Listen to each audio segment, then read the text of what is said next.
Ed Blakely is one of the world's leading disaster recovery experts. He helped to rebuild major American cities after natural and man-made disasters, including after the Oakland fire in the late 1980s and New York after 9/11. Ed was appointed the recovery czar for New Orleans in the wake of Hurricane Katrina, and he's written about his experiences in a new book. Ed Blakely, welcome. Hi, how are you? Well, indeed. So you came in after more than a year after almost 2 years. And at this stage, there were already a whole lot of plans for how we rebuild New Orleans. What was your job? Well, my job was to take all those plans and implement them. And what I had to do was to see what was right in those plans, what was wrong in those plans, and how we could get citizens behind a plan to rebuild the city.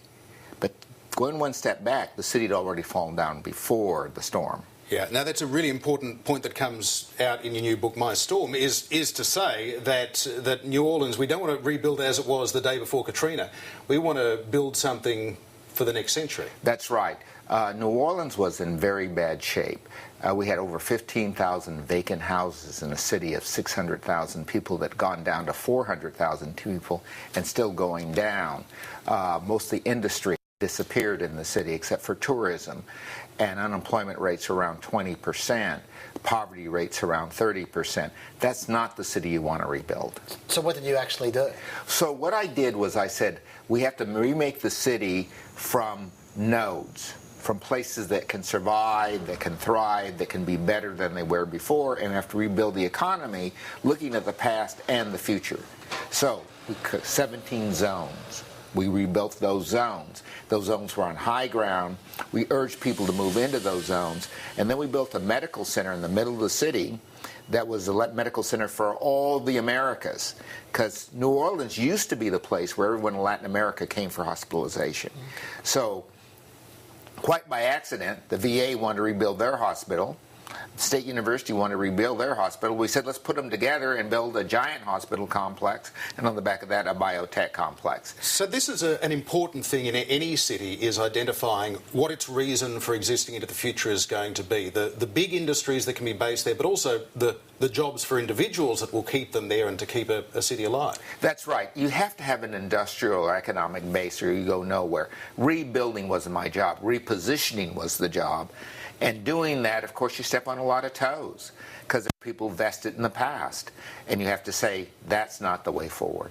Okay, so it's saying how New Orleans had their problems long before the hurricane. What other cities do you see in America that you're saying, okay, that's a problem waiting to happen? Well, of course, Detroit. Yeah. Clearly, that's a problem waiting to happen. But one will surprise you, New York City. Oh, yeah. New York City, below Canal Street, is all fill. As the sea rises, most of lower Manhattan will be underwater. And you can already tell that when you take the subway on a rainy day. So New York City is going to be in real trouble. Atlanta's in real trouble. San Francisco's in real trouble. San Francisco has both sea rise and earthquake possibilities.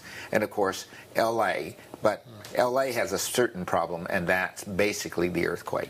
In some ways, and it's a slightly perverse thing to say or think, but in a way, from what you write, New Orleans, it was a blessing in disguise that it was hit by Hurricane Katrina, in that in the future it would be a better city than it would have been had Katrina not hit. Yes, and I think Katrina was just the lesson. You know, it wiped out a lot of bad stuff, but the good stuff remained. So you can build from the good stuff into a new future. But New Orleans still has its problems in the future, because if you don't continue what we were doing, if you start paving over things that are called like Canal Street and so forth, you run into a future problem. And there's that kind of backlash. Let's get back to the way we were, even though that was a disastrous place to be. Okay, if we cut forward to 2012, infrastructure is now a swear word in America, where people, where it's all cut, and they're really skimping on these kinds of issues.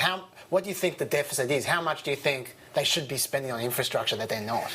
Well, clearly, if you took the entire deficit and spent it on infrastructure, you know, if you took that money, that $2 trillion spent on infrastructure, you'd just be getting the United States up to snuff. Wow. What the U.S. has to do is do what they did after the Second World War, is bring down the war machinery and start a new defense industry internally, rebuilding the existing infrastructure, but build it in smarter, better places to face not just this century, but the century thereafter. I think the U.S. is coming to that conclusion.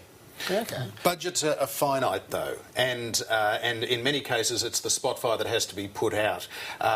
We're projected to have in the decades ahead more and more natural disasters. Given that those will be the ones that get prioritised because people need their homes rebuilt, is there going to be room in those budgets to look at preemption and planning for the future, or are we going to have to wait for the future to happen? Well, I think there are a couple things happening.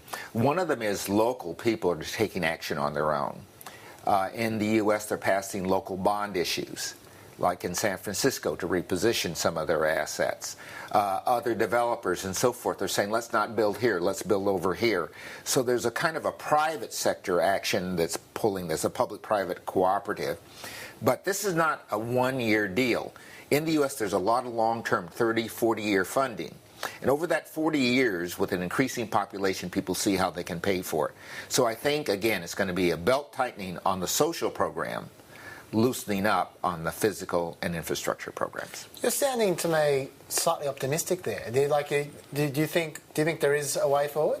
I do. Yeah. The U.S. economy is climbing about 2.5% a year. I look for it to go around 4% a year, but a lot of that's going to be domestic spending. The interesting thing about the U.S., a lot of the spending is going to be in the Midwest, where they are making things again. Manufacturing is coming alive. New technologies are allowing that to happen. So I think the U.S. has a good future in rebuilding America, along with a great link to Latin America, which is the fastest rising market in the world right now. Well, Ed Blakely, thank you very much indeed for joining us on Planet America. Thank you very much for having me.